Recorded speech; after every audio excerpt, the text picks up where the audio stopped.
Okay, hello everybody, I'm Conquering History Games, and welcome to the first live stream of the new era. I hope that the music's not too loud, oh shoot, wait, the thing's not even up.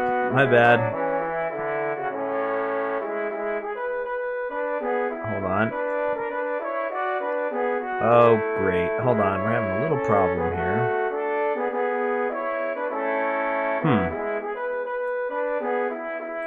Okay, now the game is not, like, showing. There it is! Yes! Okay! Haha! Alright, hello everybody, I am Conquering History Games, and welcome to the first live stream of the new era of Conquering Hentai Games. Today, we are playing Panzermadels, the tank dating simulator. Dang it, do we have other problems? Hold on. No, yeah, okay. I hope the music's not too loud. It's a little loud in my ear. But today we're gonna be, playing Panzermadels. I'm going into this blind. It's just my understanding that this is a game where we are going to date our favorite World War II tanks. And like I said, we're gonna go into it blind and we'll see what happens. So I thought that this would be I thought this would be a helpful transition for people who are used to when I used to be conquering history games. Well, I'm conquering hentai games now, and this seems like the logical game to help me transition over. Yeah, put the music down a notch. Yeah, we're just gonna boot it up. Hopefully it's quieter once we're in there. Okay, yeah, let's just get started. Oh my god, it's so fucking loud. Alright, yeah, we're just gonna have to do it this way. Hopefully that'll, yeah. Only the dead to you are Benito Putin, Prime Minister of Crimea. Alright. Okay, yeah. Now, I'll modify the desktop audio accordingly. I'll just, let me know. So we're just gonna jump into it. You guys actually kind of have a better view of this game than I do because it pops up in a really small window for me, so that's kind of freaking annoying. Alright, so Irwin. What? By the way, if anybody understands the border joke, let me know.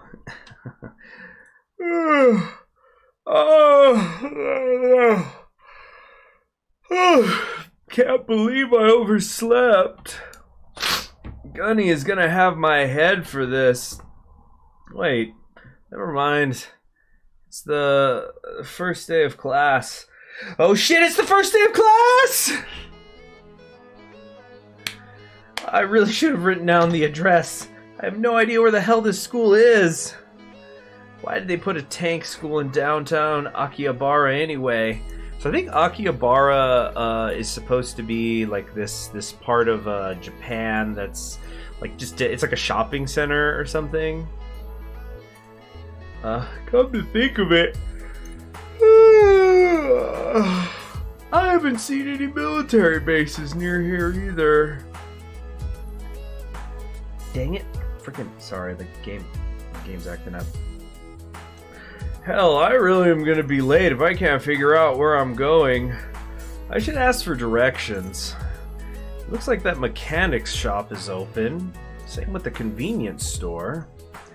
I'll ask one of them. Ooh, so who should I ask? I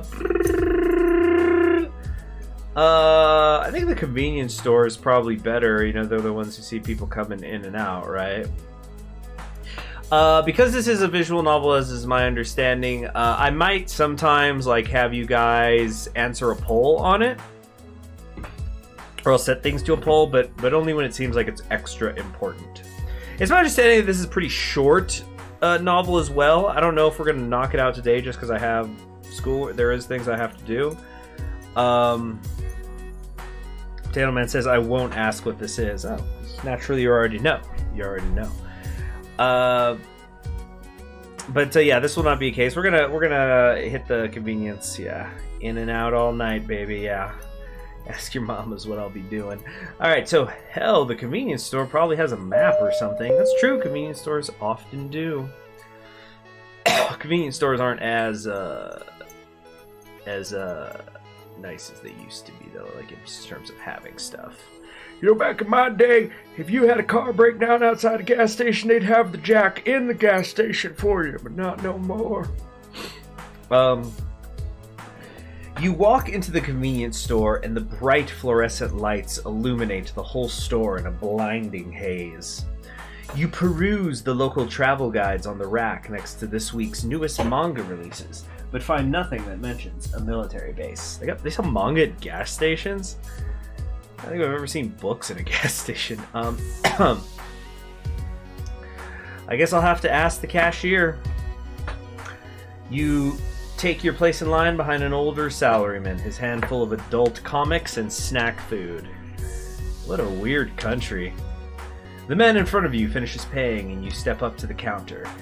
Excuse me, I'm trying to find the tank school. Do you have any maps that would help? Or before you can answer, you hear a girl laughing from another part of the store. You turn around to see her walk up next to you with a piece of toast in hand. Not in her mouth? Well, I guess she couldn't laugh if it was in her mouth. And breadcrumbs on her blouse. M4 Sherman, USA, USA. Hey, why isn't she blonde? It's not because, yeah, for those of you who don't know, there's like this kind of funny stereotype where, like, the Japanese think all Americans are blonde, so like they always portray them as blondes, and not this one. So this game is already subverting expectations, you see. So this is going to not only be a transitional game for us as we move from CHG to CHG, from conquering history games to conquering hentai games. It's also in its own right a piece of art. And you know what? We're going to talk about the art that is hentai because that's what it is. It is art. Let's start with like a definition. Like what actually is hentai? Well, hentai is anime and manga pornography. It's actually a loan word from Japanese. So when we use the word hentai, we're like saying it in English. Like it's almost like hentai is a word in English because we're loaning it from Japanese. Because the original usage of the term hentai, listen here. Oh shit, like this. Hentai. You see, that's how like the Japanese would say it. Is not referring to an artistic media genre. When the Japanese are talking about hentai, they're talking about a perceived to be abnormal sexual desire or act. It's actually an abbreviation of hentai syoku, which means sexual perversion. Now, coming back though to our common English loan word, or loan word from Japanese, and English usage of the phrase hentai, that doesn't just encompass anime and manga, but it also a variety of media, such as traditional artwork and video games like what we're playing here. Although when to be more specific, often when we're talking video games, they'll use the term eroge. Now the development of hentai has been influenced by Japanese culture and historical attitudes towards sexuality. Hentai works are often self-published, and they form a significant portion of the market for doujin works, including doujinshi. Numerous subgenres exist that depict a variety of sexual acts and relationships, as well as novel fetishes. So just wanted to, let people know. Let's get back to the game. So, hello there, Polsky Boy, Darkside, Joseph. Good to see everybody. This is no longer a Christian war game server, yeah. Alright, so, Tank School, are you our new leader? She asks excitedly in what can only be described as the most American accent ever. What is it like to think? Yeah, I'd like a cheeseburger. It's like, are you our new teacher? She added. It's like, no, I'm just transferring there. Do you know where it is? What? Transfer? You're joking. Before you could speak again, the shopkeeper interrupts. If you're not going to buy something, can you please move? You see, that's what I was talking about. They make up a significant portion of the doujinshi. Yeah, they're a part of it. So, like, not all doujinshi are hentai, but hentais can be doujinshi, though not all hentais are doujinshi. Yeah. So, anyway. Hey, Oji-san, give us a minute. Which I think means uncle. Wait, M4 Sherman, you still owe me 500 yen from the other day, he says quickly with a look of realization on his face. The girl grabs you by the collar and starts pulling you towards the door. I'll pay you later, tomorrow, Oji-san. Get back here, he calls after the girl as she starts running with you in tow. Tow. All right. You spend the next few minutes walking double time to keep up with this girl. You know, double time, left, right, or left. Now stay in step. All right. She talks with you the entire way, but is rambling off on so many tangents. It's like looking in a mirror. That's not how Lend-Lease works. Oh man, yeah, maybe it was a Lend-Lease joke. Yeah, if you guys think that there's like humor I'm missing, please let me know. I am going into this blind. She talks with you the entire way, but is rambling off on so many tangents that you can't. You know what? Let me try to find like some, because I noticed there's not always music playing.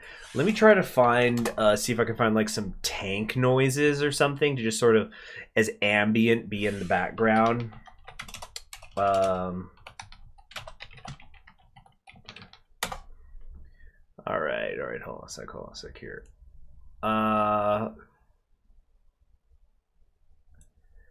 Here we go. So, tank moving sound effect number 1. Yeah.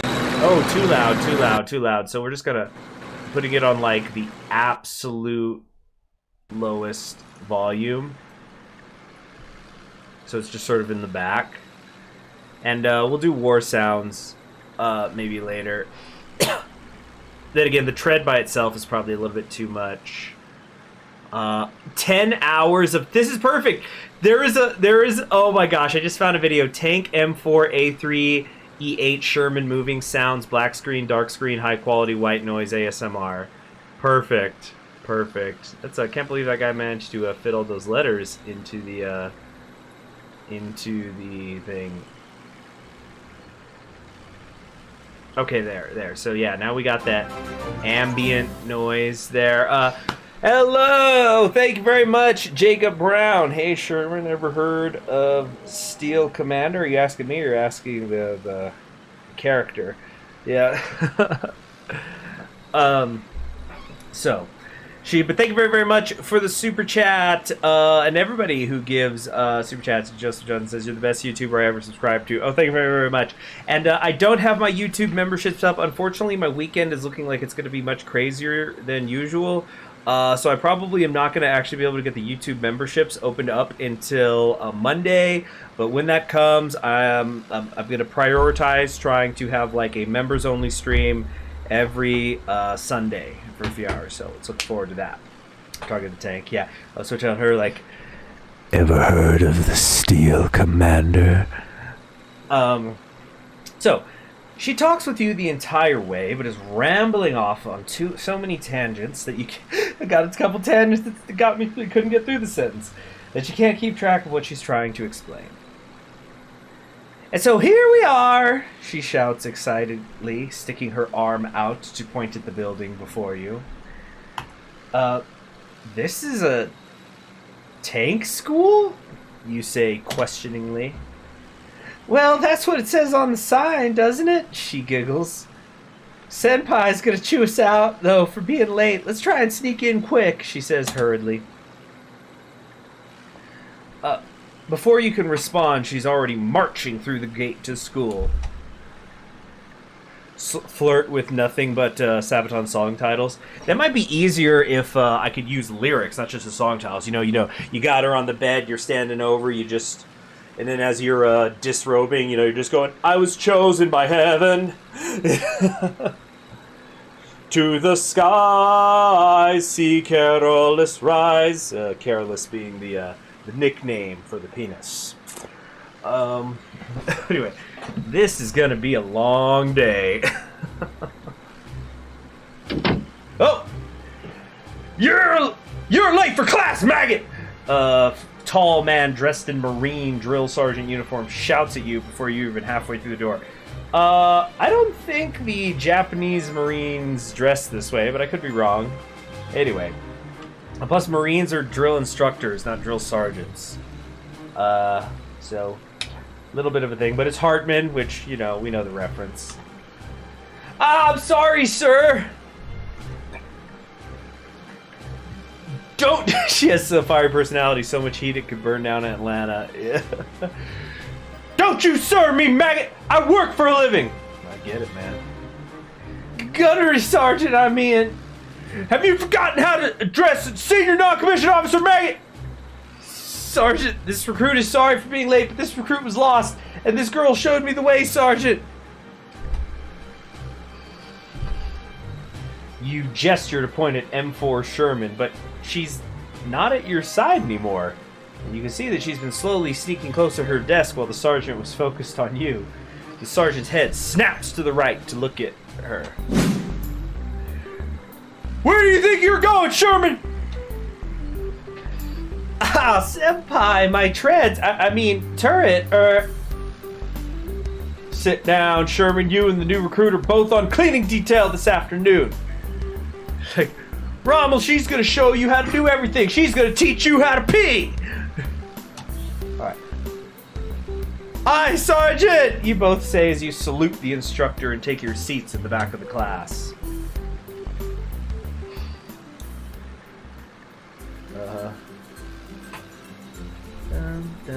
After a few minutes of listening to him lecture on fire support doctrine, you hear a whisper to your right. Hmm?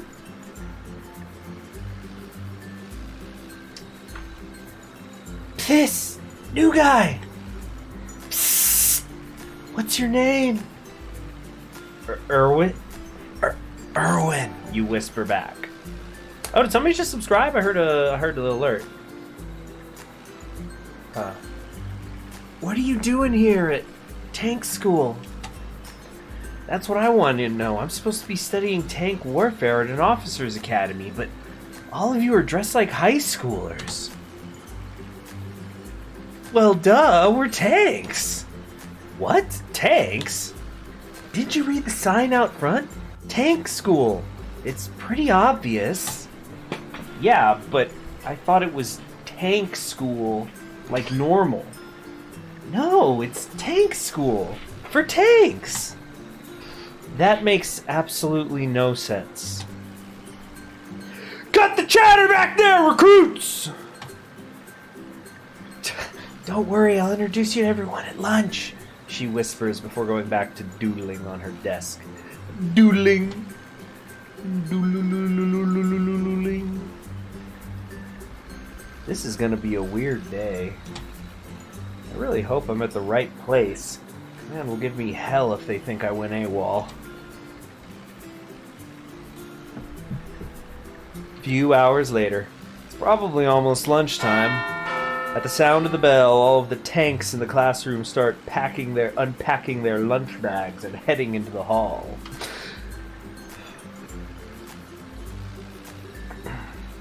New guy, follow me. I'll show you where the mess hall is. I'll show you where the mess hall is, she shouts excitedly from across the hall as she starts skipping away. A shorter girl to your right looks at you and frowns. Oh, this is the Russian! Okay. Ugh, you'll be sitting with us today?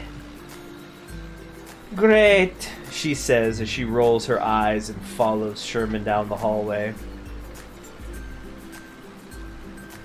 So if anybody needs me to explain what these tanks are, please let me know. But I figure that my audience that I cultivated before this transition to becoming a Conquering Hentai Games knows what these are already. But you know, I can explain them a little bit if needed.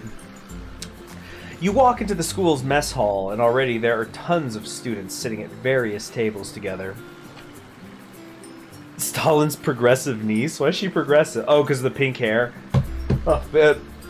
If I ever find this one wallpaper again, I'm gonna make it my wallpaper, but it's like, you know, people... It's just so funny to me when people complain about, like, oh, have you seen the college girls? Communism's taking over. Oh, I saw a girl who dyed her hair blue. The Soviet Union won the Cold War. But there's anyway, I once saw this picture, and it was of Ho Chi Minh, and then it had a quote next to him, and it just said, "Then we shall get the American women on college campuses to dye their hair blue.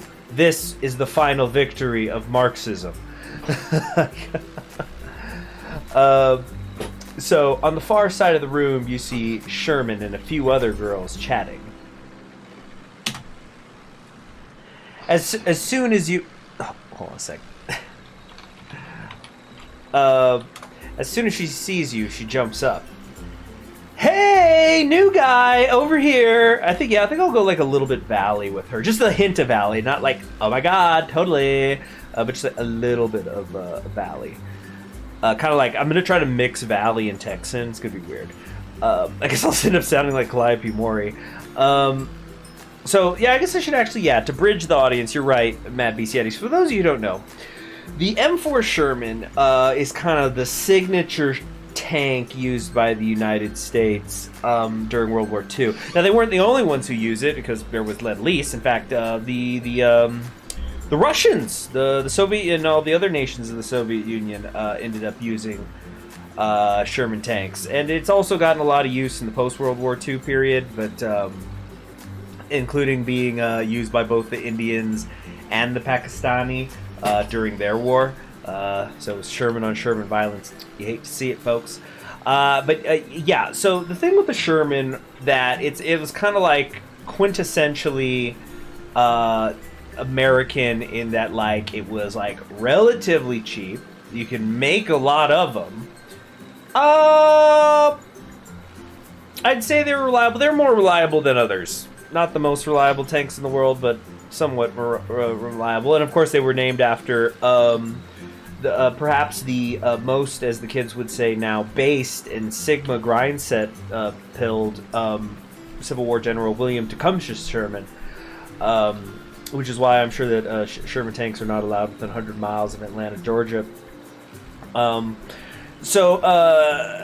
Anyway, so the Sherman was really useful because, like a lot of other American weapons that were and vehicles and stuff that were made during the war, is that it was very flexible in how it could be modified. That's why people were really interested in the No Step Back DLC for Hearts of Iron 4, because you could like be more specific with how you made your tanks, because that's how tanks were really made during World War II.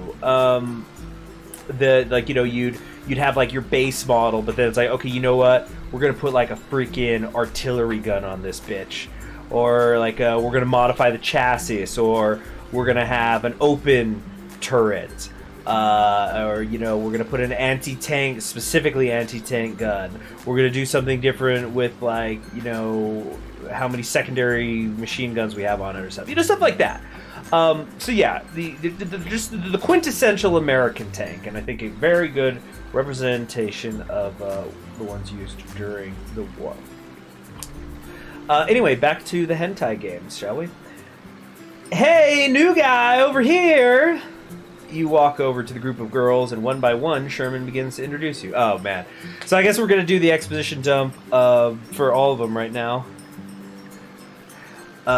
Erwin, meet Panzer IV. Hiya, I'm a junior here, and I'm from Germany. So the Panzer IV, she says with a wink. Wink! Yeah. Oh, I bet. Thank you very much for the super chat. Baby's Eddie, who says, oh, I bet Sherman is flexible. Just everybody in the chat's just wiping sweat off their brows. Just how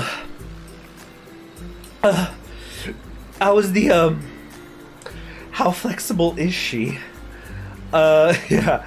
But, okay, so then you got the Panzer IV. Now, the Panzer IV was not made nearly as much as the Sherman. I want to say there was something like 5 times, probably more than that, but about 5 times as many Shermans Sherman 4s made his Panzer 4s during the war. That's right. Embrace the blushing, chat. Embrace it. Embrace the lewd. This is the channel now. But yeah, anyway, so the Panzer IV was you can't really say there's any single quintessential German tank, but like when you think of tanks during World War II, you think of Germany, and the one that they did make the most of was the Panzer IV. And in fact, if memory serves me well, the Panzer IV tank is the one that was used by the main characters in Girls und Panzer, like the main team, like the tank crew. So yeah, it was kind of their kind of jack of all trades tank. You know, it's not as heavy as the Tiger, it's not as fast as others, but they produced it consistently for virtually the entire duration of the Nazis' governance over Germany, right up until the end of the war. So yeah, and again, this kind of it's a recurring theme throughout tanks during World War II, is that modifications would be made where it's like, you know, okay, we're gonna put a different gun on it, we're gonna increase the armor, we're gonna, you know, do stuff like that. And it wasn't always like, you know, it's going to shoot more, it's going to be heavier. Like sometimes there was mobility things that were taken into consideration. So yeah, just another thing to keep in mind. Oh, somebody looked it up. Hey, good to see you, Pen Kitten. Let's see. Fifth Crusade says 50,000 Sherman total were made compared to 8.5 Panzer IVs. So yeah, much more than 5 times as many Shermans were made compared to Panzer IVs. So, you know. So anyway, so yeah, I'm the Junior. I'm here from Germany, she says with a wink. And you're a tank too? Of course, I'm Panzerkampfwagen 4 Ausführungs FSV, but my friends just call me Panzer 4. She giggles. That's not a very good German accent. Man, I remember this German high school exchange student back when I was in high school. She was a redhead, though. Yeah, that's before thick with 2 C's got popular. We used to call them stout. Oh, yeah. Oh, yeah. Ah, distracted. Anyway. And this little cutie's T-34 Chan, Sherman says, pulling on the pink-haired girl's sleeve. Cut it out, Sherman. What was that? That was like kind of a, I'm Arnold Schwarzenegger. No, so that's more, okay, Russian accent. It's a lot of accents to bounce between. Let me kind of get this in order. Let's see. Coomer Hentai Games is coming out. Just a minute here! Just a doggone minute! Cut the music! Cut the sounds. Okay, I can't cut the music. We're gonna play. That's it. We're gonna play copyrighted music.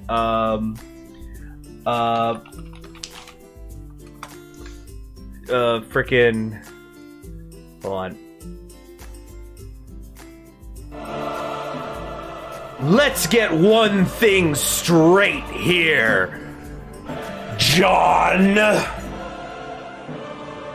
I'm no Coomer. I'm a no-fapper. I don't stick my dick in my hand. That's what your mother's mouth is for. Do you understand me?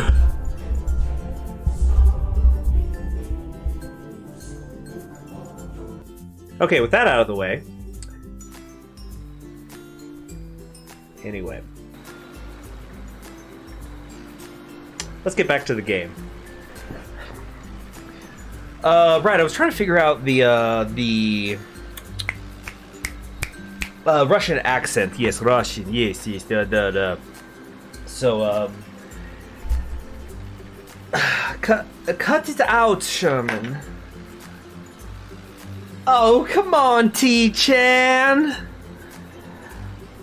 Ugh, I'm Tankovy 34, but everyone just... I feel like I should be more high-pitched because she's, short, you know, so it's like, you know, I'm I'm Takovia 34, but everyone just calls me T-34. Except Sherman. That's right, she's our little T-Chan. So I probably should talk about the T-34. Again, like a quintessential World War II tank. Oh, super chat. Thank you very much, Jaketh Edwards, who says, love what you make, man. Happy to support a fellow leftist anime fan. Cheers from Texas.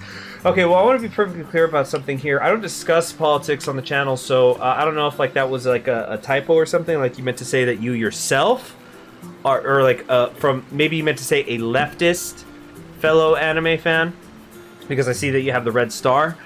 But I don't talk about my personal politics on the channel. And actually, it's funny that you said that you're calling me a leftist, because like that's actually the first time in a while that somebody's tried to label me, which I think is a good thing that it's been so long. I don't want you to get mad or anything about like I'm not like coming at you like you shut the fuck up, Jacob. Banned. I'm not saying that. But yeah, I don't talk about what my personal politics are. I just make fun of everybody for the most part. Anyway, where was I?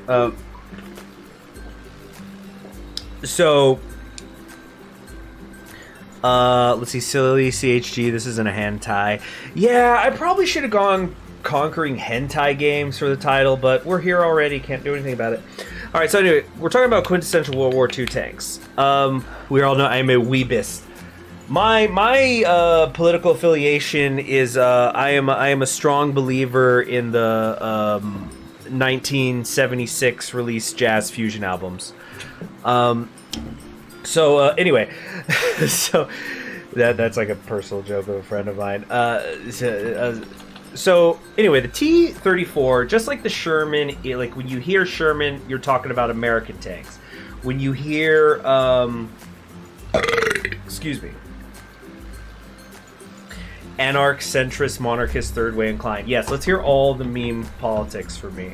And the Panzer is the one of, like, not the, it's hard to say there's a quintessential, I'm just stuck on that word, quintessential. German tank, because they had so many iconic ones, but the T-34, I think it's very safe to say, is the Soviet Union tank for World War II. And I think probably the biggest evidence of that is when you go to the War Memorial in Kursk. It is a T-34 tank that is there.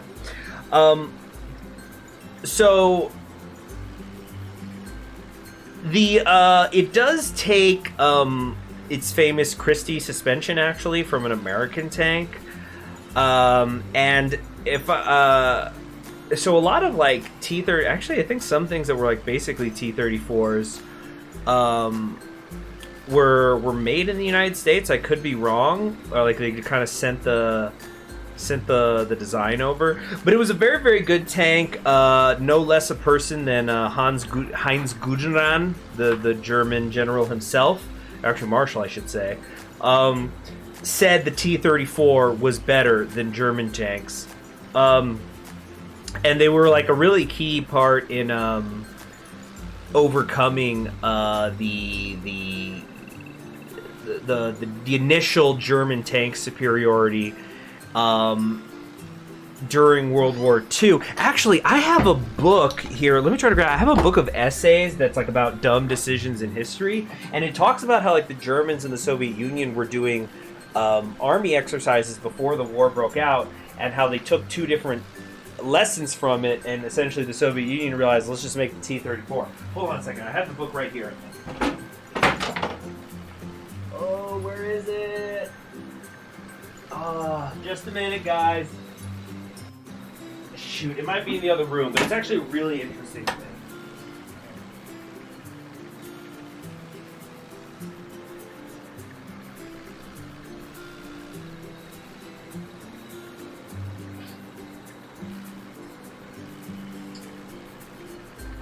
So what I was saying, yeah, it's kind of funny because during, it's kind of interesting when you could compare like German and Soviet like philosophy, for lack of a better word. regarding their tanks because, like, they're kind of generally speaking, the Germans tried to make their tanks better, longer lasting.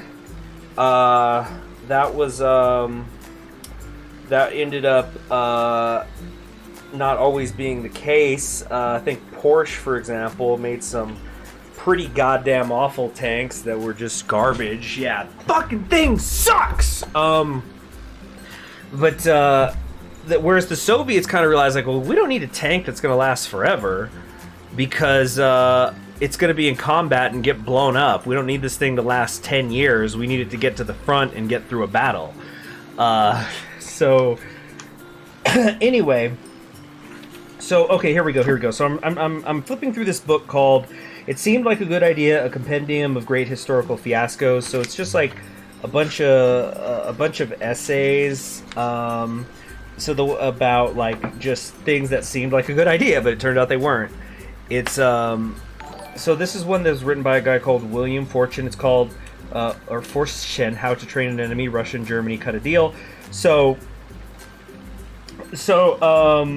he like first talks about how like it was actually the British who were like the trendsetters with the tanks, and then the Germans didn't really use it during World War I, which is true. I think I saw a stat where it was like in all of World War I, Germany only made 60 tanks or something.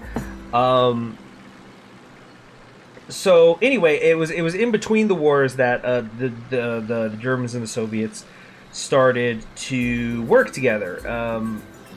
Even though like a lot of the times they didn't even have the equipment to do it, so like they would just use trucks and they'd pretend they were tanks. So yeah, here we go. Yeah, and so what the essay basically says, I'm not gonna like read it out, is that the Germans figured out a lot of tactics, like they figured out blitzkrieg, and the Soviets realized, why don't we just like incorporate a lot of good stuff into one tank? So anyway, yeah, so here we go. Yeah, the Germans started to run into this is from the essay now. The Germans started to run into a new, unimagined medium-weight tank, the now legendary T-34. Its turret was welded together and presented sloping armor. Its 75mm gun could outpunch anything the Germans had, and perhaps worst of all, its wide treads could traverse snow, mud, and swampy ground with ease, while the narrower treads of German tanks, designed for warfare in Western Europe, sank into the quagmire. By December, thousands of these machines were swarming the German lines, tearing apart German tanks with ease, slashing massive holes in the frozen German lines, and triggering a panic-stricken retreat. Where the hell had this nightmare come from? And so then, blah, blah, blah. Yeah, so they're talking about the war games, and then while the Germans paraded their new weapons around at the latest party rallies, the Soviets had kept their armor program hidden, with factories, training fields, and entire divisional formations concealed far out in the steppes, of central Russia. The early maneuvers and war games had trained the new generation of Soviet tank experts. Though still lacking in the high-tech communications gear and deciding to concentrate everything on tanks rather than armored personnel carriers and self-propelled guns, the infantry would simply ride atop tanks, and the 75mm gun on the T-34 would serve as artillery support. The lessons of the German maneuvers were now being put to good use. The wacky notion of the German high command was now going down in defeat. Without truly realizing it, they had managed to train their future enemies as well. The real question, does the book cite its sources? You know what? I will admit it does not, but this is kind of like a fun book. But it is, the guy who did that one, he is a professor of history at Montreat College. He's written 15 books, so I trust the publishers to have, checked his shit. Yeah, the Chieftain. Oh, the Chieftain's great. So yeah, it's just a fun book. Like some of the other Fiasco stuff, like not all of this stuff is based in war. So like freaking, let me look at the ones that are like not war related. yeah, like there's a thing in here about how like Scandinavia didn't end up colonizing North America, you know, like hundreds of years earlier. Or like, you know, how Europe kind of gave itself the plague when it started killing all the cats that would have killed the rats and stuff like that. But, you know, that stuff is all verified elsewhere. I just was grabbing that book because it's like a quick read. So, anyway, that's right. She's our little T-Chan. I'm not that short. Yeah, let's get back to the game, shall we? Oh, by the way, the T-34 was the second most produced tank of all time. The number 2 being the T-54/55, which was also a Soviet tank.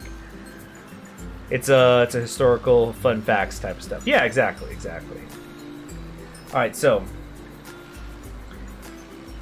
Shorter than us, Sherman and Panzer laugh in unison. Oh, they're picking on little T-34. Must protect.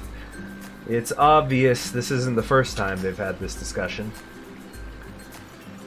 Wait, so if you're Panzer IV and she's T-34, don't you two...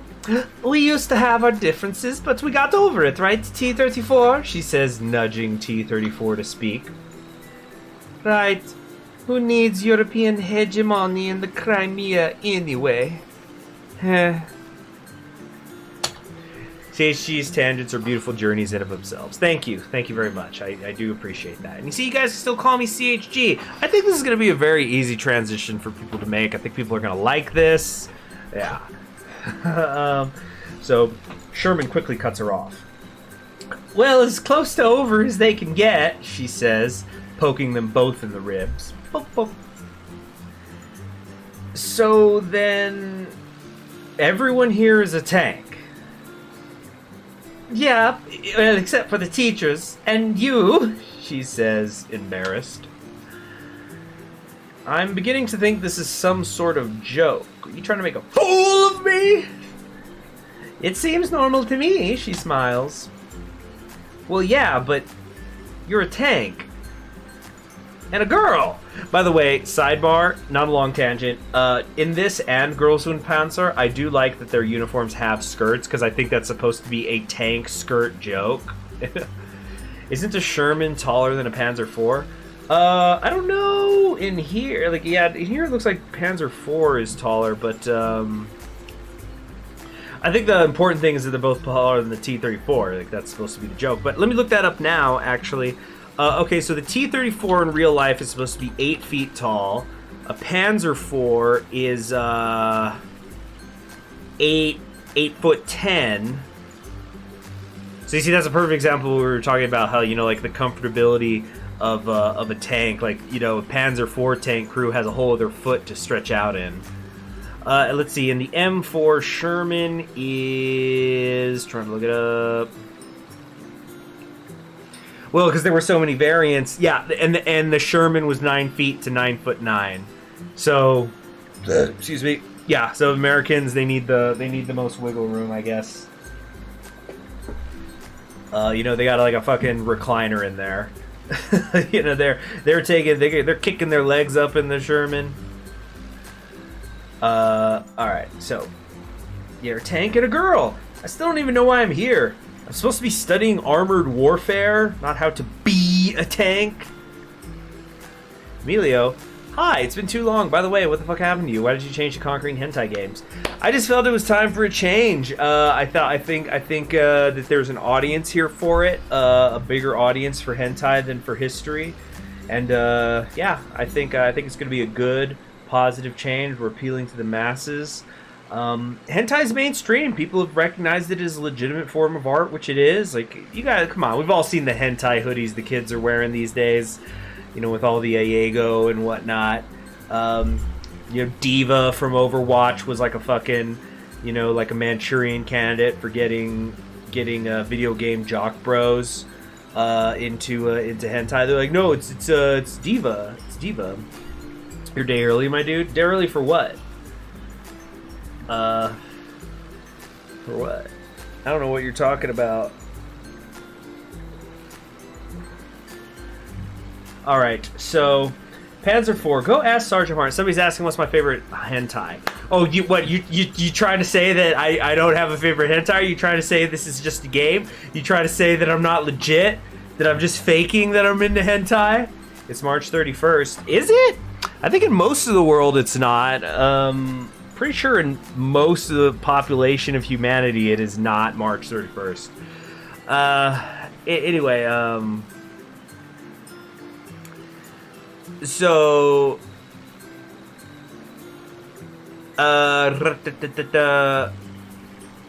anyway, I'll answer what's my favorite hentai after this scene. Let's get to another scene and then I'll answer that because we're digressing too much. We're losing momentum in the story. So, go ask Gunnery Sergeant Hartman. He's so kawaii, even though he seems like a meanie. Erwin, yeah, you guys are obsessed with the calendar because it's the only dates you can get. Boom! Boom! With no regard for chat's life! Hey, Russian Bear. How appropriate to see you here. I don't, let's see. I don't think I've ever heard a sergeant called kawaii. Let's go, come on, she says as she grabs you by the hand.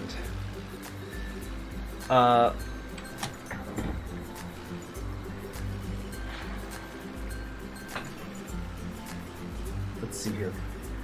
Follow me, Erwin. I can talk to Air Sergeant. Oh, actually, yeah, we're in a new scene. So, yeah, my favorite hentai. Well, for this, we have to go back to 2020, the immortal year of 2020. Thanks for the stream, and you are welcome, Pirate Ron. Well, I remember, I was kind of just thinking to myself that there actually wasn't that much anime I'd really watched, and like I've said this before, I think like the chat, my viewers, they assume I have watched much more anime than I actually have in my life. And I'd probably say until about 2020 there wasn't that much I had seen. Like I probably could have counted on two hands all the anime I had ever seen. And so I remember I ended it and I was like, okay, I should really explore the genre more. Happy April in Amelia to Emilio.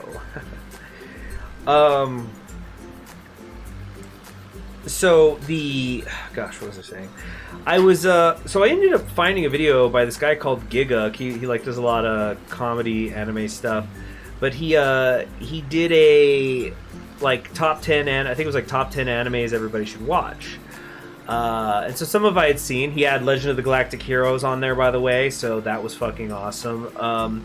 But I think if I remember correctly, he had one of his top 10 animes that everybody should watch, and it like meant like a genre. So it's like, everybody should watch one Gundam anime. Like there's a million of them. Like just watch one. And so he said it's like watch a hentai, which I thought was an interesting concept. And I'd seen other people talk about it before, where it's like, you see, back in my day when I first heard about what hentai was, it was like all awful shit. It was all tentacles and rape. Bad shit, heavy shit. But I thought, you know what? The claim is that there's some good stuff out there. So then I tried to look up, like, okay, what are the best hentai?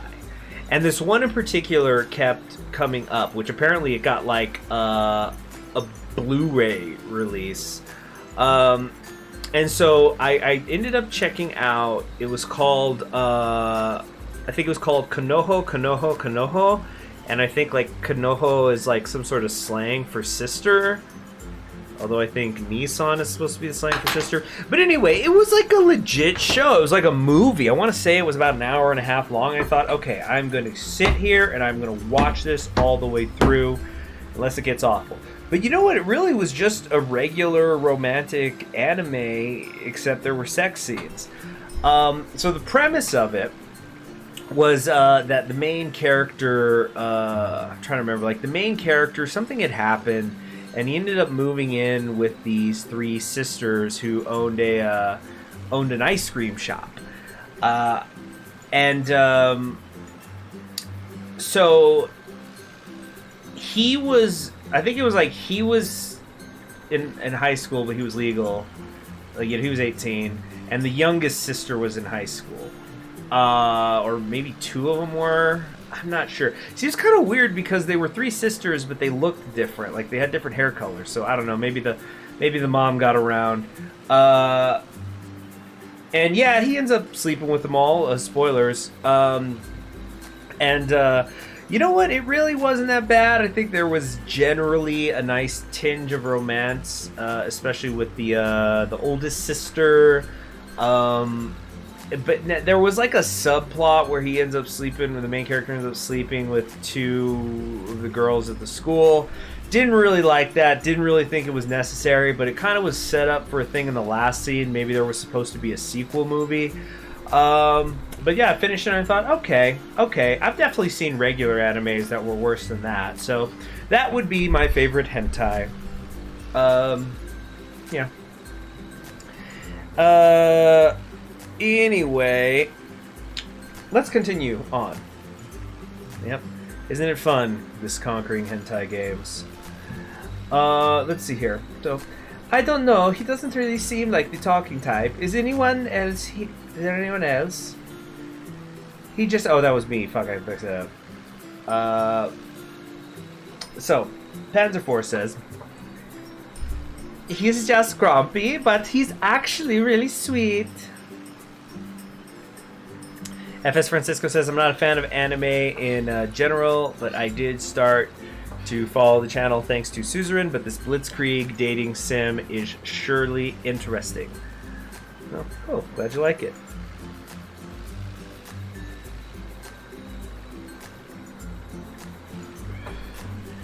Let's see here. We're talking about the same person, right? It's only because he was in the war, Desu. What? The war, Desu? Is the war... Okay. Anyway, I'm going to try to stop my telling. You guys can ask questions and stuff, and, we can conversate, but I'm going to try to keep it to in-between scenes, because I feel like I'm slowing things down too much. Because I've heard you can actually get through this game in 2 hours if you just slamming through, but I feel like I've barely started. Alright. So, it's only because he was in the war. Wait, he was, as you speak, the sound of a tank motor stalling suddenly roars behind you. Ah, look out!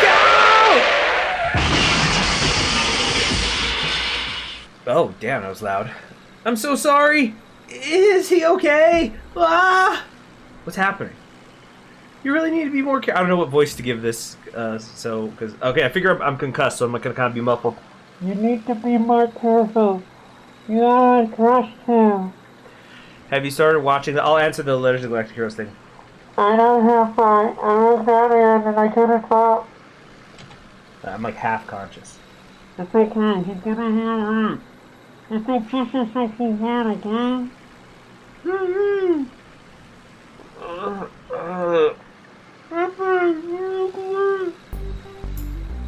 Okay, new scene. So somebody's saying, do I plan on watching newest season of Legend of Galactus, the new thesis that started airing a couple weeks back? You know what? I was so freaking excited. There were probably few people on Earth who were as excited as I was for when Legend of the Galactic Heroes was getting a reboot. But I ended up dropping, I think, the first season. It was during the arc. I don't want to spoil things. Let's just say I want to say maybe 20 total episodes. Actually, no, yeah, I got into the second season. But yeah, at a point in the second season, I just dropped it. I just kind of felt like I wasn't a huge fan of the art style. I felt that the writing, like the dialogue, was much weaker compared to the original. Of course, how can you compete with the original? It's so tough when you're doing a redo or an adaptation, because if you just start doing word for word stuff, it's like, okay, what was the point of this if you're just going to word for word it? The new thesis does have some very interesting things going on. It's got a great soundtrack. You know, it's Sawano. The guy can't do anything wrong, it seems. I just basically, I think I was watching it while I had other things going on in my life, and I was like, you know what? I'm not really loving this right now. I'm gonna come back to it another time. So I would have to catch back up. I'd have to finish the second season before I start watching the third. And of course, if I was doing any Legend of the Galactic Hero stuff, it would have to be for Voyages in Time. But I actually have a different anime I plan on reviewing before then on Voyages in Time. Let's see here. Only novel hentai game I remember is the one with the blonde yandere girl. She's all clingy with her protagonist, is all paranoid with everyone else with murderous intent. Oh boy. Anyway, so it looks like this is the nurse. I guess she's not a tank. Let's, I don't know what kind of voice to get her. I'll just give her a generic girl voice. Looks like you took quite a fall there. Where am I?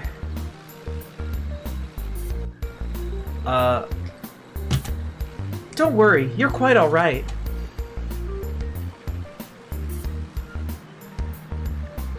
Yeah, the original was good when looked at from the whole story. The new thesis still has a lot to get through. Yeah. Okay, like here. Okay, one more quick tangent. So like here's an example of how like the new thesis, like you can have the same material, but you can do these small subtle changes that could have like actually really big ramifications. That's why I love, and I think a lot of the English speaking world does. That's why he's lasted so long. Like Shakespeare plays. You know, you think, oh, how different can Shakespeare plays be? You know, it's the same fucking words everybody's doing. Well, it's been happening for centuries. Obviously, there's something there. And so that's why I love my favorite Shakespeare plays. I will watch multiple adaptations. Like I've seen in film and in stage, like multiple versions of Hamlet, multiple versions of Julius Caesar. No such thing as a quick CHG tangent. Well, let me tangent and tell you something, Yeti. No, you're right. You guys, you love it, you love it, you love it, you love it, you love it, you love it. So, for example, without spoiling things too much, everybody, there is a scene where there's a battle in space, and the pilot, yeah, you have different delivery of the same words, different intonations, and you know, Legend of the Galactic Heroes, they're not going word for word, so you just do these tiny little tweaks of scenes. You can recontextualize scenes, and you change the personalities of the people in them. So, for example, there is a battle that takes place in Legend of the Galactic Heroes where one side has slowly been getting starved of their supplies. Now, in the original, the space pilots, you know, think like X-Wing fighters, you know, they go out and they're fighting, and some of them die in the battle, and like one of the pilots, he's trying to shoot an enemy ship, and he's missing because his sights were calibrated incorrectly. So he has to go back onto the ship, he has to land like on the aircraft carrier basically, and he gets out, and he's like fucking chewing out the ground crew, because they're like, you trying to get me fucking killed, you know, he's not saying fuck, but he's like, you know, are you trying to get me killed out there? My sights were wrong, I can't shoot people, you need to fix this shit right now. And then like one of the other pilots comes and grabs him, and he's like, look, don't get mad at them right now, it's ugly out there, we've lost. And like he's listing the people who have died, and he's just like, ah shit, look, just get me back out there. And in the new thesis, they have that same scene where it's the same context, same battle, one side is losing food, and so the pilot then lands, and again he's pissed at the ground crew because it's like, you know, you're gonna get me killed, but they give the ground crew some dialogue where they're basically saying like they are starving because they've been giving the food to the pilots, like it's a higher priority person, so they've been starving, and so like mistakes are starting to happen. And that's true. That's how the body works. Like you need food; it's fuel to function physically and mentally. So like that's like a different feel to the scene because it's great. It's letting you greater context, because that was something I hadn't even thought about in the original one, where it's like, oh yeah, everybody's running out of food. It felt like it was something straight out of BSG. That's true. But the thing is, I love BSG. Anyway. Yeah, Logan doesn't know what's going on. Let's get back to the game. Sorry. Okay, so let's get through the scene, then more tangents. Okay. Oh, shit, I hit my mic. Sorry about that. What happened to me?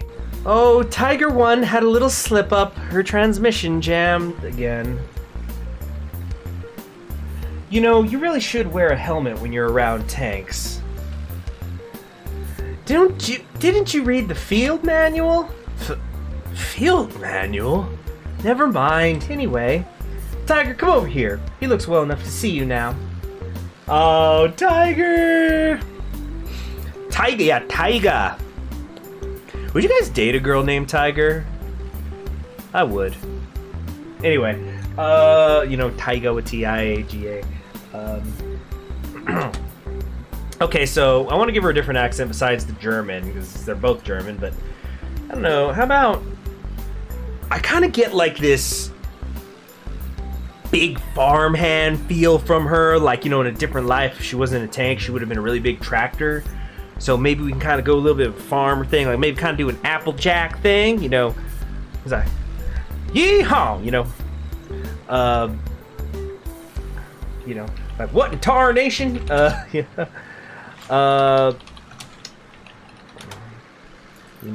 Generous, honesty, laughter, kindness, loyalty,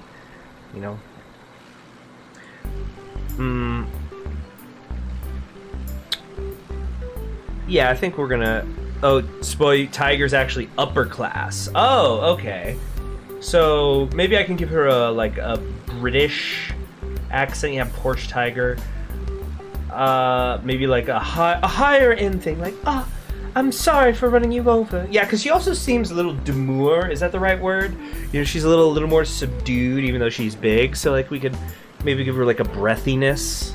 I'm always trying to like game plan my voices and accents, but they just end up sounding like shit anyway, and I revert to drunk Scotsman or something. So, I'm sorry for running you over. I'm sorry for running you over. She looks really sad. I should probably say something. Let me see.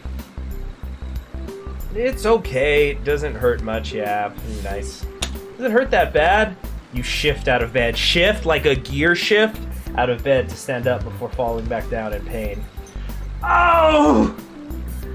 Okay, maybe a little bit, but it was an accident. You mean it? Yeah, it's not like... The girl interrupts your lamentations with a hug, and you can see she's on the verge of crying. Aww. Hey, miss, nurse, what's up with her? Oh, Tiger breaks down a lot. It's just a design flaw. Is there any French tank in the game? I don't know. I think there is a 5th tank somewhere. I'm not sure.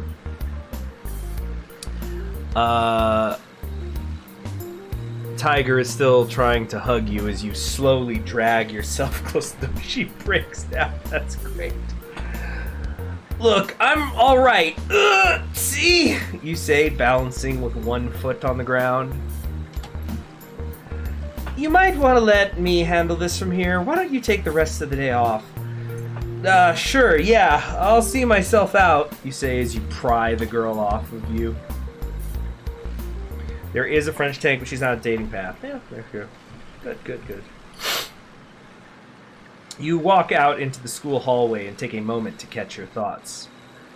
What kind of place is this, you mutter, when you notice a girl staring at you from behind the corner of a wall. She ducks back around the corner as soon as you look at her. Hello?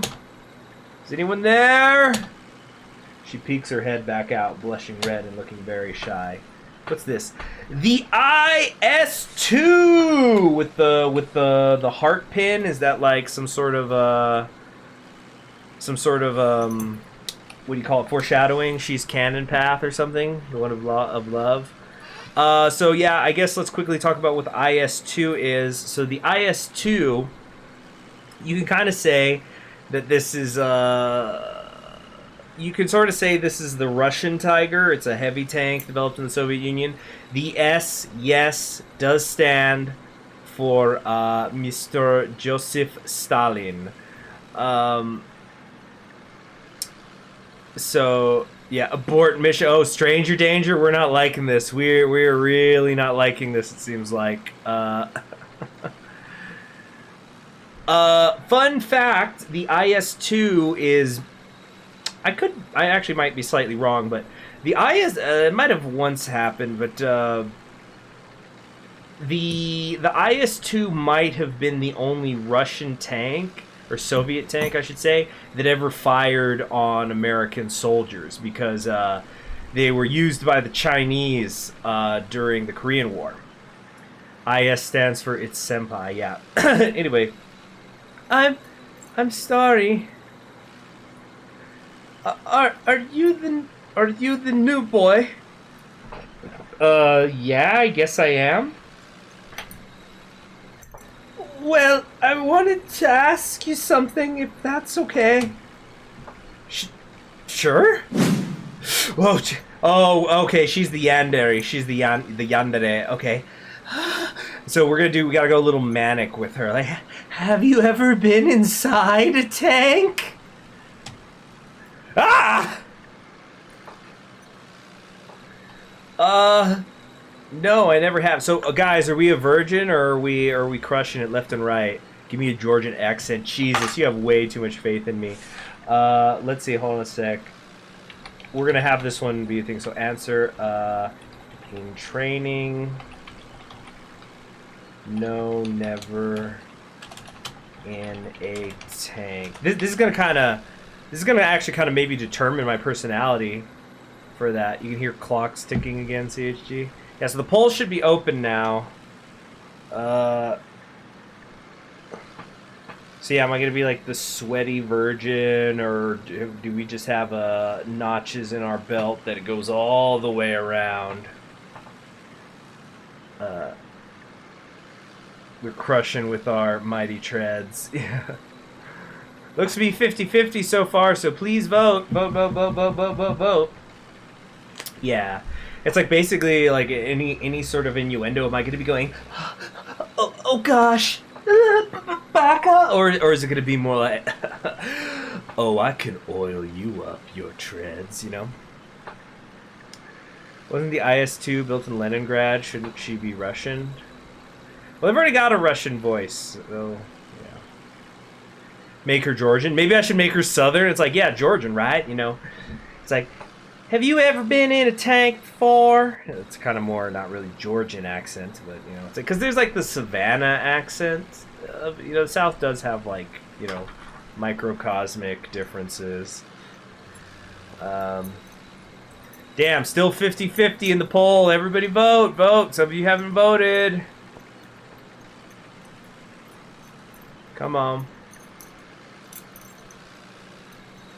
Southern would work so well, yeah. It's like, you ever been in a tank before?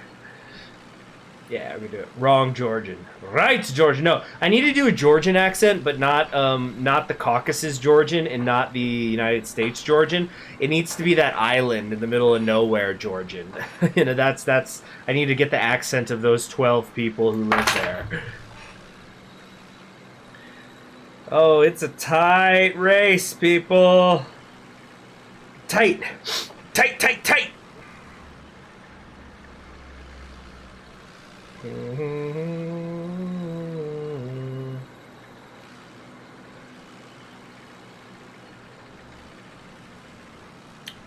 Come on.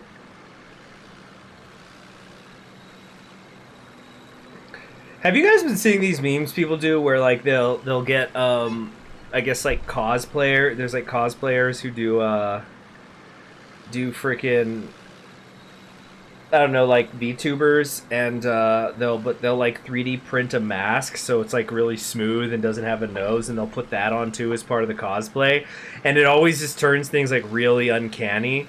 And so like the joke is that like you know, it's like, what's the matter? Isn't this what you wanted? Me in 3D? Okay, looks like we finally have a winner. Yeah. Just barely in training. So I'm gonna say, like, yeah, I've ridden some tanks before. By the way, speaking of tanks, does anybody understand the joke on the border yet of my, you know, the viewing, the left and right, the woman, the blonde woman? Does anybody get the joke? Alright, so, well, once in training, we did a tank maintenance class. It was pretty fun, actually.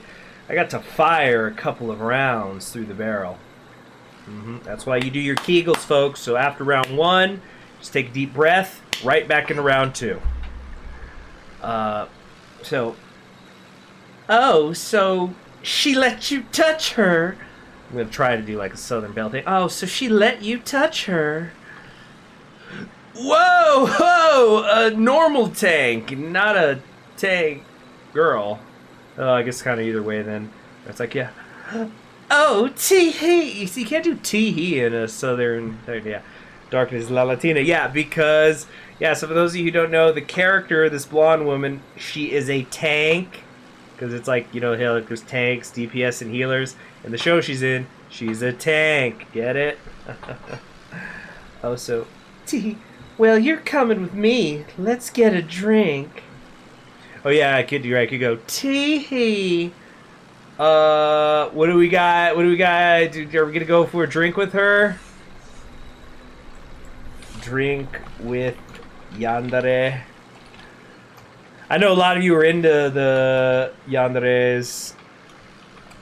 I know that it's kind of like that with the Futurama joke, you know, with the death by snoo snoo, where it's like, is she wearing a tank top maybe under her uniform? Well, isn't any top she wears a tank top because she's wearing it? It's the top of a tank.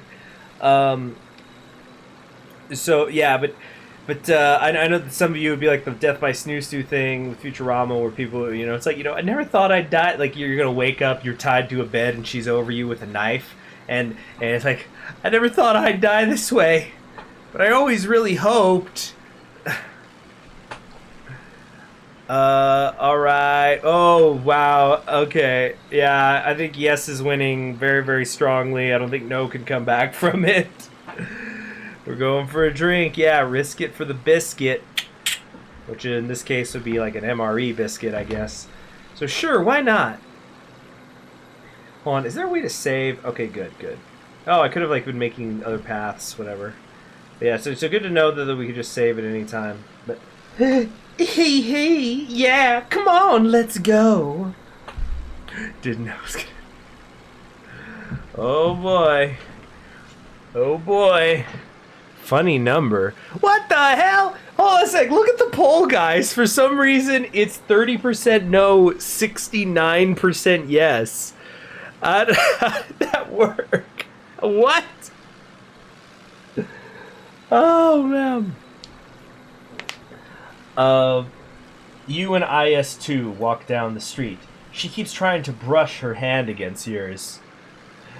Oh, dude, go for the hand-holding already. The lewdest act of all. YouTube is pulling a funny. Yeah, that actually is pretty funny. Obviously, she isn't the master of subtlety. It really do be conquering it, I guess, yeah. Come on, Erwin, let's get that drink. She pulls you into the bar by the hand. Mother Russia. Oh, she's a yandere and a mommy GF. Obviously, you don't have much choice in the matter. Ooh, oh, the pouring. The bar is dimly lit. It smells of sweat, alcohol, and... Do I smell cosmoline? So, cosmoline. So for those of you who don't know, cosmoline is it's basically rust preventative. So, oh, this is a nice groovy track. It's the hour of the cougars. Abandon your posts. Flee for your lives. She's a fucking heavy tank. She's not exactly subtle. Oh man, heavy tank means thick though, right? Alright. Cosmic? In the background, a beat up radio plays soft jazz music. IS-2 leads you to the bar counter, where a crusty bearded man peers out at you from behind an open bottle of vodka. You jelly or what? Yeah, Soviet flag in the back. See it, y'all? I hope you guys can see it. I don't know if my cursor's popping up. His eyes meet IS-2's and he takes a swig. What can I get? What can I get you, tovarish? The usual. And Erwin here will have whatever she's having. She's in charge. We're going yandere. She's in charge here. Or then again, ooh, something hard. Oh, you know what? Let's do a poll. Quick poll. I'm just gonna do 1, 2, 3, 4. Just so you guys can, like, you guys have eyes. You can read on the screen. So like 1, 2, 3, 4. Okay, vote. Go. Alright, so while you guys vote real quick, I'm gonna go grab a thing, because the biscuit reminded me of a funny thing I knew you guys.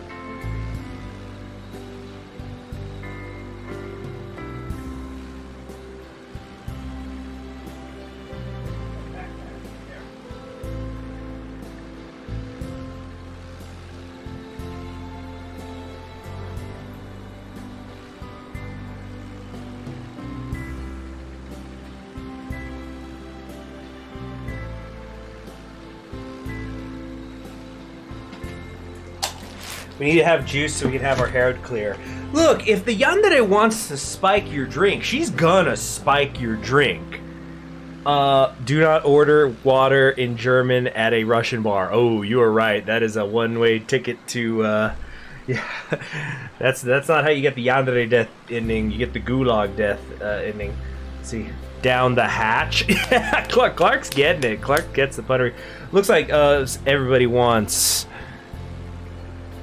something hard. So something hard is what we're gonna get. Maybe she will too. Okay, yeah, so I got this book. I got yeah, there's an excerpt from Ulysses that's related to biscuits. I'll read that for the next poll. So I'll have something hard. What do you have? Vodka. Anything else? My papi, Sergey, he left me this bar in Valfeld. He made vodka all his life. All his life.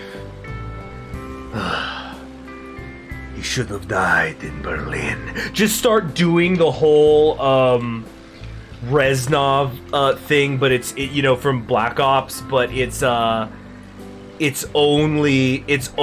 freaking but it's related to the bar. It's like, you know, he goes, my father was a bartender in Stalingrad. During the German occupation, the sound of him mixing drinks filled the air with magnificent ice clinking. I'm trying to think of famous alcoholics. Churchill's. I don't know. I don't know. Who are famous alcoholics besides Winston Churchill? I don't know. Theodore Roosevelt's brother. Many of the great alcoholics or something. I don't know. To my countrymen, it was a symbol of hope. To the Germans, it was a symbol of defiance. Even now, his vodka still haunts me. The Nazis slit his throat while he slept. Collaborating with any Nazi is a betrayal. A betrayal against all of Mother Russia. Gin and, I don't know. Cognac were not troubled by such matters. They looked only to advance their own mixed drinks and taverns. The men and I had fought through the most bitter of prohibition. We were no strangers to speakeasies. Even now the blood in my veins chills when I think back to the events of prohibition. Far, far from home. But as long as vodka has enemies, I will answer its call. Anyway, yeah, so all his life. Yeah. Hey, wait, are you insulting my papa? Or you spit on his name and piss on his life's work for the state? Siak bliat! Oh God!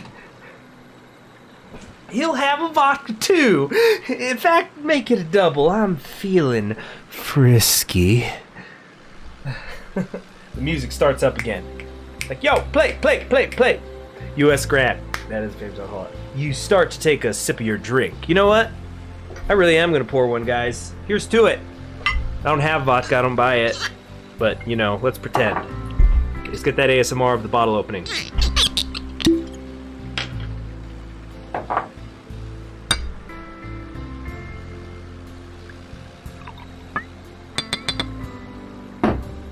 Seriously though, thank you very much, everybody. I'm glad that you've been enjoying this turn of mine to being conquering hentai games.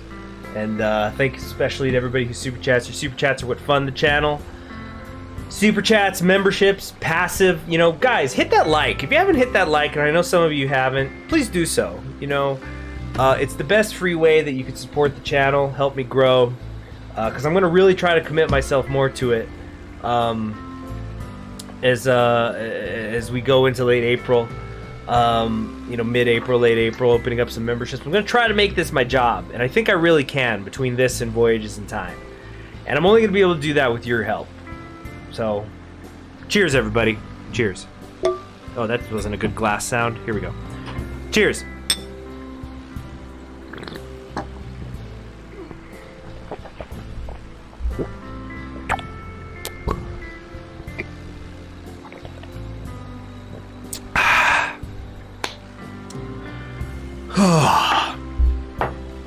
Good stuff, good stuff. Incidentally, for anyone wondering, I'm having Bulliet bourbon. You know, bourbon from Kentucky. What can I say? I am an American. But, take a sip of my drink. You know what's my favorite maneuver?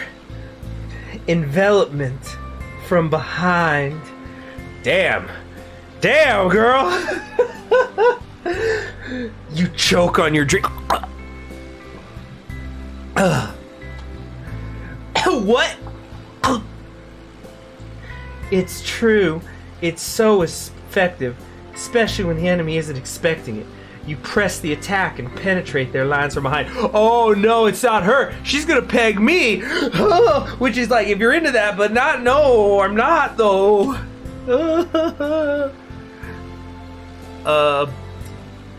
My Papa Joseph taught me that. What about you? Do you have a favorite maneuver? I'm good. Let's see. Me too. I like choking them of their resources. They'll pay for their disloyalty to the Rodna. Okay. Loyalty? Rodna? So I got the scared boner. Yes, it means a lot to me and my family. People keep leaving me. I'm sorry, IS-2. But you didn't leave me. You came here with me now. You're great, Erwin. She slaps you on the back. Oh, spill my drink. Don't spill, silly. Finish your drink and let's dance. Like Dukachevsky says, deep battle strategy. Alright, well, before we go dance, let's finish this drink. Cheers once again, everybody. Cheers.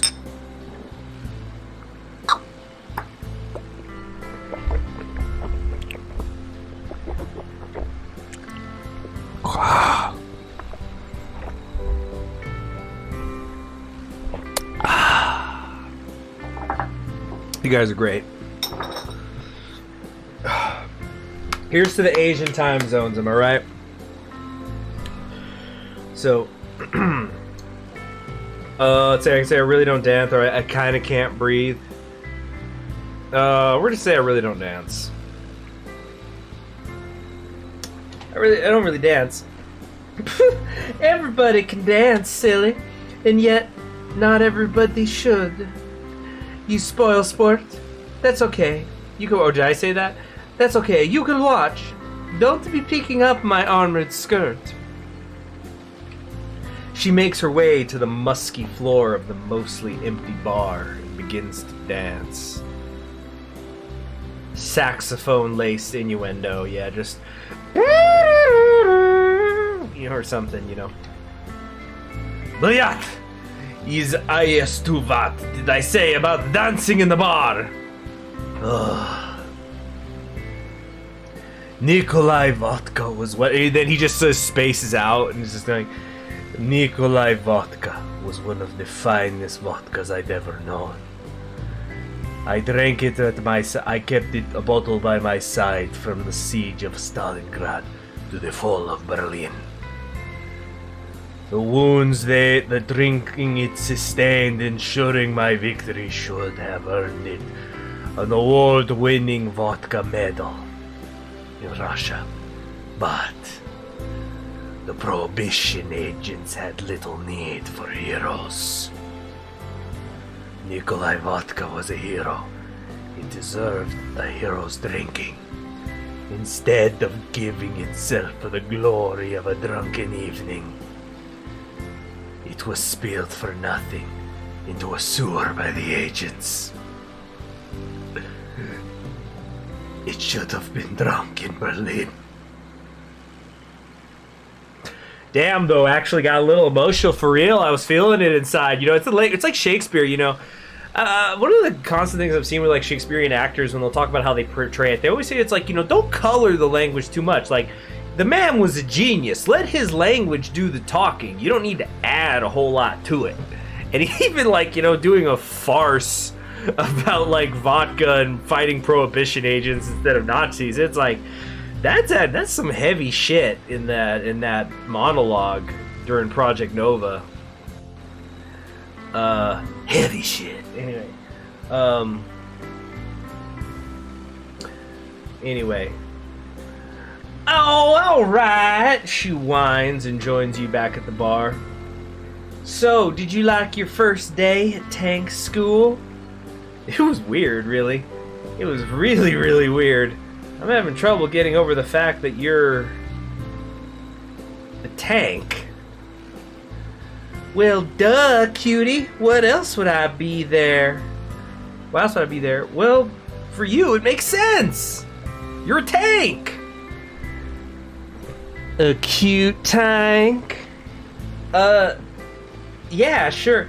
You know, and you know, she is kind of cute, but it's like I do feel like they just put that hint of like the kind of slight bag under the eyes. It's like, you know, she's a little crazy. She's up a little late making shrines out of bubble gum and stuff. You know, she didn't get much sleep with her passions.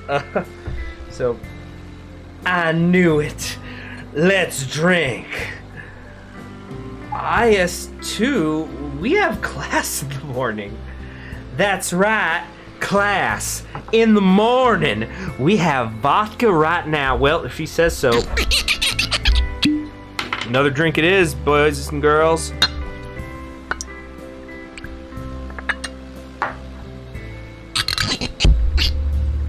Helga mentality. Exactly. Well, Helga was more tsundere, but the yandere was there. It absolutely was. I think if her feelings had not come out in time. Oh yeah, cheers everybody, cheers. Let's yeah.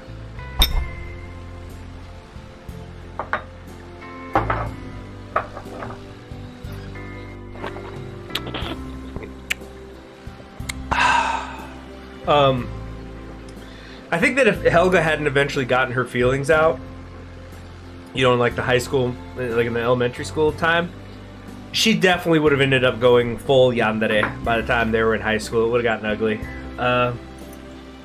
So she likes her drinks, maybe a little too much. Suddenly an old sounding song comes on over the radio and a few patrons of the bar begin to toast and sing. What's the song? She's not a fan of classes, being a commie and all that. I've never heard that before. That's great. Everybody stand for the anthem. Stand. I'm standing up right now.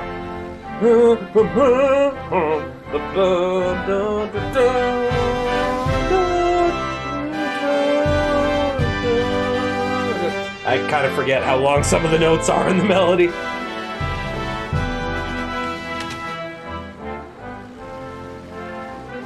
Everybody stand and salute. Yeah.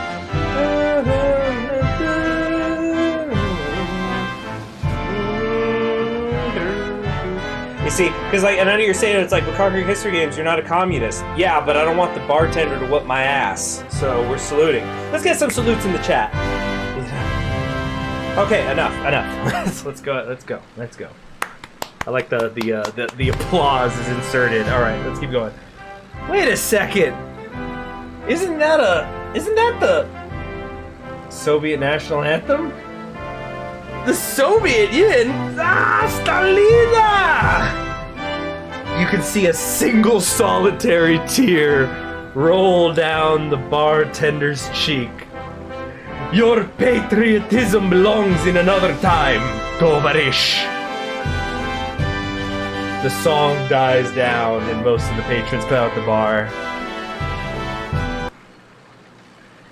I'm gonna head home, Erwin. Want my number? Oh, do we want her number? Okay.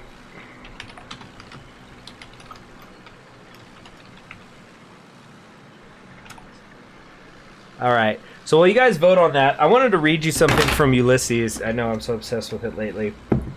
So it was from that really funny, exaggerated chapter I was telling you guys about. So here's the context. This is why Biscuit came up. There's a bar fight in the book, and this guy throws a biscuit tin at the main character. He's like, just like, yeah, fuck you! And he throws a biscuit tin and it misses. But then there's like a breaking news report to explain, because like he just throws the tin and it falls in the street because it misses. Yeah. Step 8, freedom. Step 9, get her pussy. Okay. So this is describing when the tin hit the ground, and it's describing it like it's a fucking earthquake, but it's hilarious. There's like, breaking news. Dun, dun, dun, dun, dun, dun. Breaking news! The catastrophe was terrific and instantaneous in its effects.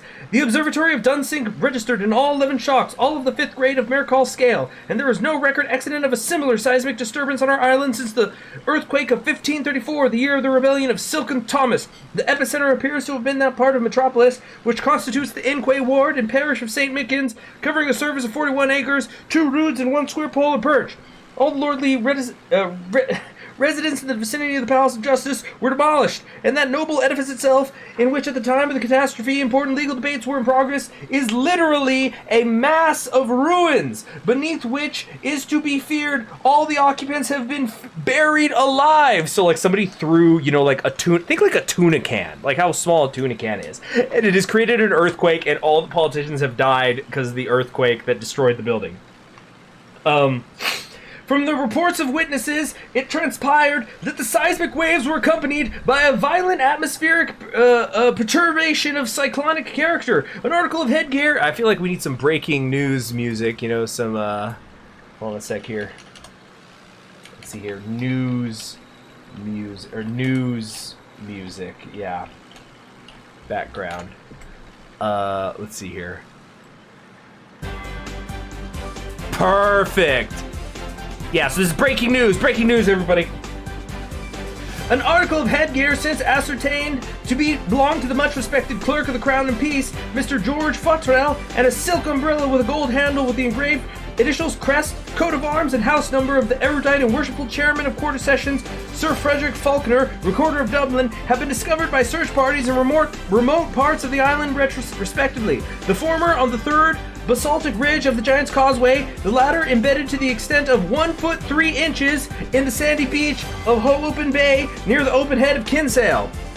Other eyewitnesses depose that they observed an incandescent object of enormous proportions hurtling through the atmosphere at a terrifying velocity in a trajectory directed southwest by west. Messages of condolence and sympathy. This is my favorite line.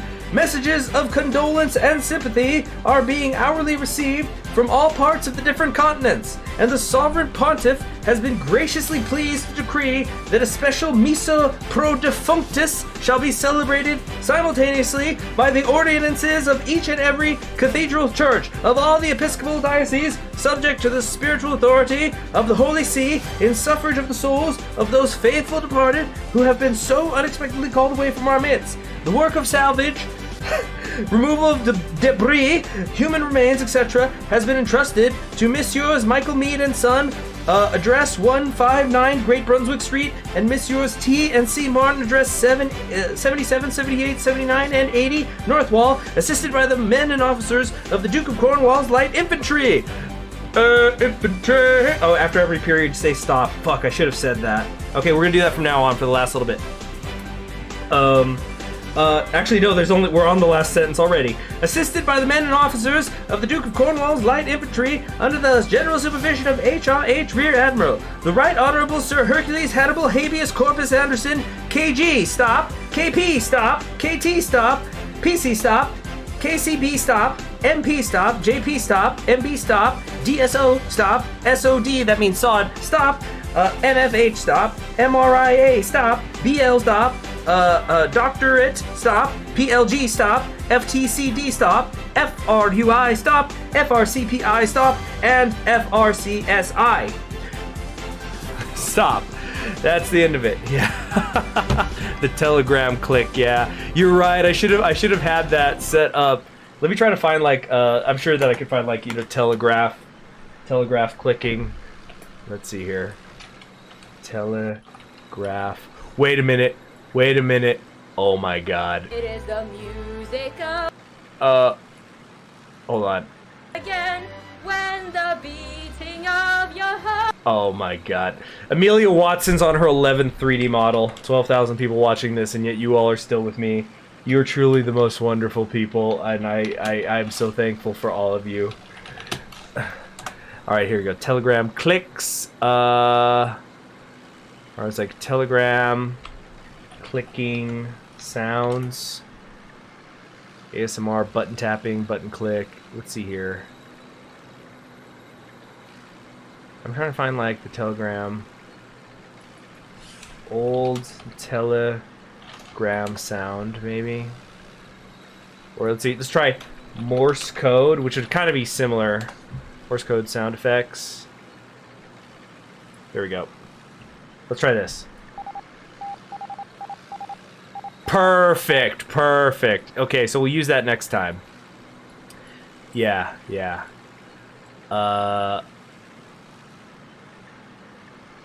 Alright. So in other news, bombing on the Mukden Road in China. Alright, let's keep moving. So, alright. So with an overwhelming margin, you guys want me to get her number. Don't you how's that song go, Tank, don't you lose my number. Sure, give me your number. 786513708. Call me, won't you? She gets up from her seat and winks at you as she walks out of the bar. Okay. Let's see, you finish the last of your drink, and the bartender puts out his cigarette. Huh. I didn't think you were allowed to smoke in bars in Japan.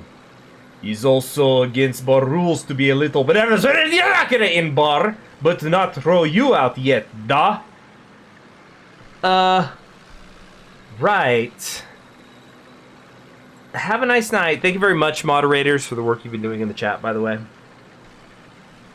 Leave the bar and start walking back to your house. You make your way home, trekking across the entire town to get there. Damn, that girl dragged me far, you mutter as you approach your apartment. What a nut, anyway. Seriously. You open the front door and go upstairs to your room. You sit on your bed and take off your shoes. Take your shoes off one by one. Siaka bliat. No, I did. I just deliberately did gibberish Russian as a joke. I don't even know. I mean, could she have been any more forward? God, I'm probably gonna have to see her at school tomorrow. Ugh. I need to figure out what her deal is. Hell, what any of this is. Tank school stuff is. I can't exactly ask the sergeant, and Sherman wasn't much help. Wait, that nurse mentioned a manual. I bet there's a surplus store in town with all that stuff. I'll go there tomorrow. They've got to know something at least. Well, that seems like actually a pretty natural place to end the stream. You lay your head back on the pillow and fall fast asleep before you know it. But we're not gonna end the stream because we're gonna do another reading just for fun of the newsman thing. All right. Ugh, my head. All right. So we're gonna stop it there. Panzer boy. Yeah, exactly. Let me try to find another one of those funny newsman things. And we'll do the Morse code Atlantic stuff again. Just because it is too damn funny. Let's see, I've read the tree section. which is really great. But let's see here. What do we want to do? What do we want to do? Humane. No, it's the chicken thing. We don't want to do the chicken. We don't know. No on the chicken. No on the chicken. Pick wiki. I did the thing where I read all the Irish people. Let's see here.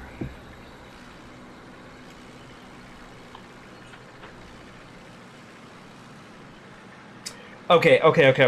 So I think if I remember correctly,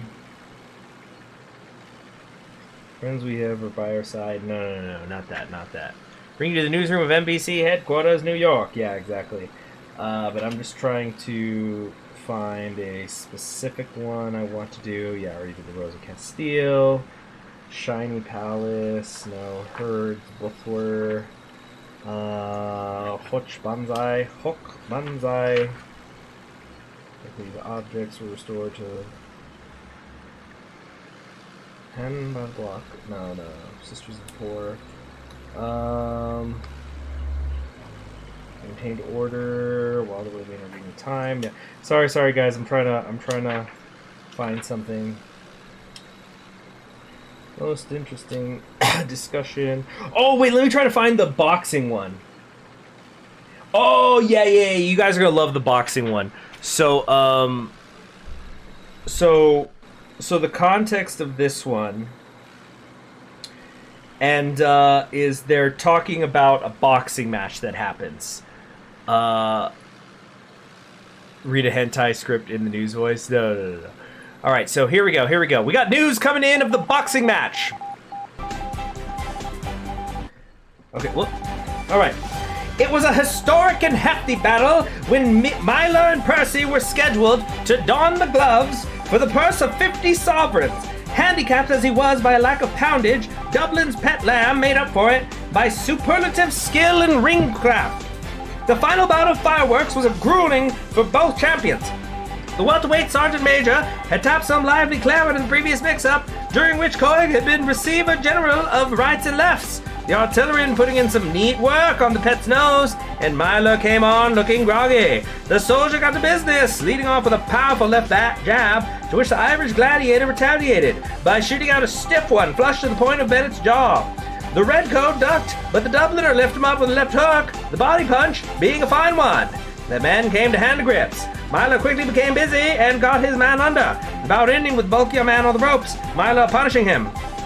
The Englishman, whose right eye was nearly closed, took his corner, where he was liberally drenched with water, and when the bell came on gamey, and brimful of pluck, confident of knocking out the fistic Albinite in jig time. It was a fight to the finish, and the best man for it. The two fought like tigers, and excitement ran fever. Oh, forgot about the stops. We're starting it over because it's a short one. Here, let me exit this freaking game. Hold on a sec. We're gonna exit the game. We're exiting the game, so that music can go away. All right.